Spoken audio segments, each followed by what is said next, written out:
I'm Stefan Miljunik, and I'm doing Gilded Age.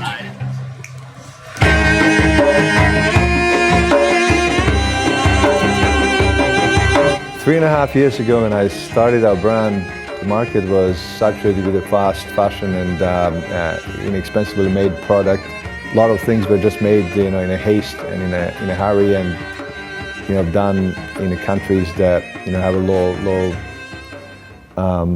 expertise in building a product. And I wanted to come up with something that invests more emotion in the product and that is considered as a better product.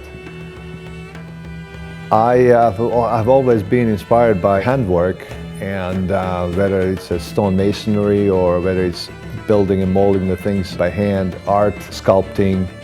And I wanted to come up with something that involves the product that involves a little more of a handwork and the building of a product in more artisanal approach, if you will. There would be time invested in building product.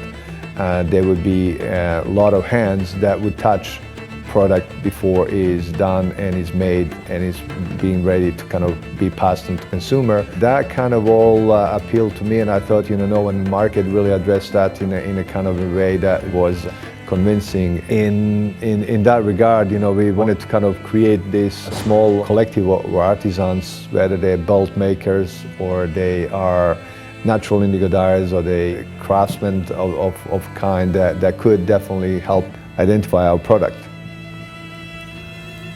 So Gilded Age is inspired by old New York, Northeast coast and way of life. And for each season thus far, we've always searched specific parts of the city's history or region's history for inspiration. In our first couple of seasons, we explored old New Yorkers like Vaudeville and Lower East Side, addressing old gritty New Yorker in their own surroundings. For spring 2007, we took inspiration from sea captains and merchants from Northeast Coast and cities like New Bedford, Cape and islands, and the traverses of the world oceans. For fall 2008, we took inspiration from American merchant class like Benjamin Altman, who built a great department store in Manhattan, as well as Frank Woolworth, who built a huge store and retail network in the country, not only just the building and leaving behind great buildings, but also being great philanthropists in general. For spring 2009, we were inspired by the painters from mid-century America, regionalists like Edward Hopper, Thomas Hart Benton, Grant Wood, as well as some abstract painters like de Kooning, the Pollock, Jackson Pollock and some others. And we were kind of searching for the meaning in kind of finding out what differences and what connected in the same time and through their lives and their artwork. For fall 2009, we were inspired by, we took a tour to Harvard in 1969. So we took a specific year, a year of unease, uncertainty, and kind of took a look and see how the students at Harvard, specific school at that time, handled those pressures of the daily life and how did they influence the fashion through their wear. At that time, the students were the only one really kind of wanted a change and wanted to move on and kind of come up with something new. So that kind of definitely showed up in their clothing and how they were putting the clothing and accessories together. I worked for several different fashion companies in the past, and I've learned a tremendous amount from people like Calvin, Mickey Drexler, Mike Jeffries from A&F, and notable others. And I always thought that I have enough of energy and creativity to kind of say something on my own.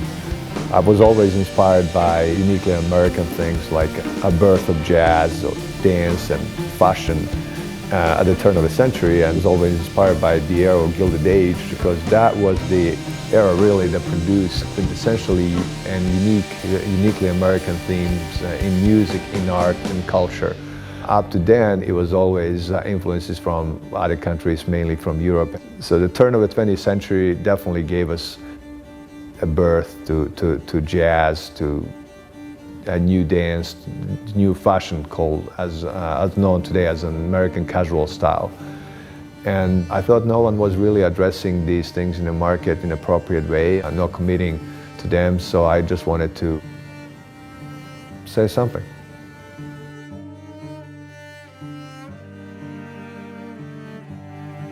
When I launched it, we were just kind of happy to be around and to kind of make our product, and people jumped on and realized potential in it.